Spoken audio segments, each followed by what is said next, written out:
तो मैं हूं doctor Amit Shukla, lifestyle basic health care expert. अपने channel science and art of your health के इस एपिसोड में हम आपका स्वागत करते हैं। दोस्तों, आज हम बात करेंगे कि नॉर्मल बीपी कितना होना चाहिए। पहले जानते हैं कि बीपी क्या होता है। बीपी जब हमारा हार्ट पंप करता है तो रक्त नलिकाओं में एक प्रेशर बनता है। जो प्रेशर अधिकतम होता है तो उसको हम बोलते हैं सिस्टोलिक, और जब हार्ट रिलैक्स अवस्था में जाता है तो उसको बोलते हैं डायस्टोलिक प्रेशर। और एक इंस्ट्रूमेंट से हम इसको मेजर करते हैं, स्फिग्नोमैनोमीटर इसको बोला जाता है, या बीपी इंस्ट्रूमेंट भी आप कह सकते हैं। ये इलेक्ट्रॉनिक भी होते हैं और साथ में मरकरी वाला भी होता है। और इस इंस्ट्रूमेंट से हम इसको नापते हैं। तो पहले इसकी नॉर्मल वैल्यू जानते हैं कितनी होती है। तो 90/60 से लेकर के 119/79 तक का जो बीपी होता है उसको हम नॉर्मल बीपी बोलते हैं। 90/60 से लेकर के 119/79। और जो इनका 90/60 से नीचे होता है उनको बोलते हैं कि लो बीपी हो गया है, हाइपोटेंसिव हो गए हैं वो। 90/60 से अगर बीपी नीचे जा रहा है तो वो हाइपोटेंसिव की श्रेणी में आते हैं। लेकिन 90 से लेकर के 119 के बीच में जो बीपी है वो नॉर्मल माना जाता है। तो 90/60 से लेकर के 119/79। अब 120/80 से लेकर के 139/89 तक के जो बीपी है इसको हम बोलते हैं प्री हाइपरटेंशन, यानी हाइपरटेंशन की पहले की अवस्था। 120/80 से लेकर के 139/89 इसको बोलते हैं प्री हाइपरटेंशन।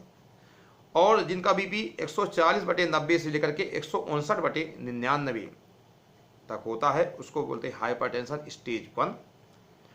और जिनका बीपी 160/100 से लेकर के 179/109 होता है उसको बोलते हैं स्टेज 2 हाइपरटेंशन। और जिनका बीपी 180/110 से ऊपर होता है उसको बोलते हैं हाइपरटेंशन क्राइसिस। इस स्थिति में 180/110 पर हमें इमीडिएट ट्रीटमेंट की जरूरत पड़ती है, क्योंकि नुकसान पहुंचा सकता है। सामान्यतः बीपी के कोई लक्षण नहीं होते हैं। जब बीपी बढ़ता है और कोई कॉम्प्लिकेशन पैदा होते तभी उसके लक्षण आते हैं। तो इसलिए एक साइलेंट किलर है, इसको साइलेंट किलर कहा जाता है। इसलिए अपने बीपी को आप जरूर मेजर करते रहिए। अपने नॉर्मल बीपी को जानिए कि नॉर्मल बीपी कितना होता है।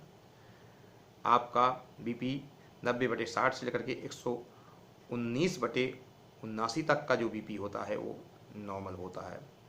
और इससे ऊपर जो आ जाता है 120/80 से लेकर के 139/89 तक का जो बीपी होता है इसको बोलते हैं प्री हाइपरटेंशन।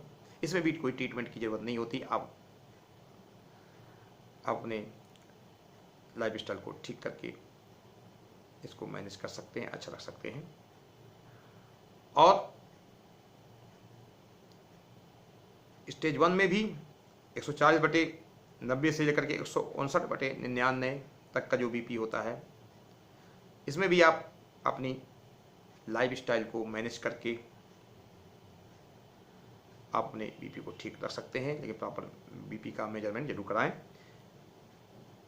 इसके अलावा जो अब आएगा बीपी स्टेज 2 आता है, इसमें इमीडिएट ट्रीटमेंट की जरूरत पड़ती है।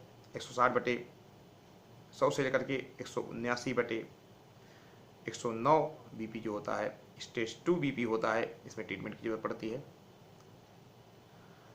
और 180/110 से जो बीपी ऊपर जा रहा है तो उसमें इमीडिएट तुरंत ट्रीटमेंट की जरूरत पड़ती है।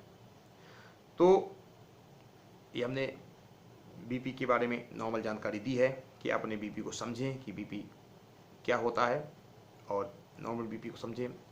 हाइपोटेंशन क्या होता है और हाइपरटेंशन क्या होता है, इसके बारे में हमने जानकारी दी है। इसको आप समझिए और अपने बीपी को रेगुलर मेजर करते रहिए। देखिए, अपने लाइफस्टाइल को अच्छा रखिए, खान पान को अच्छा रखिए। अगर बीपी है तो दवाइयाँ लीजिए जिससे कि बीपी के कॉम्प्लिकेशन आप तक ना आए। आज के लिए बस इतना ही।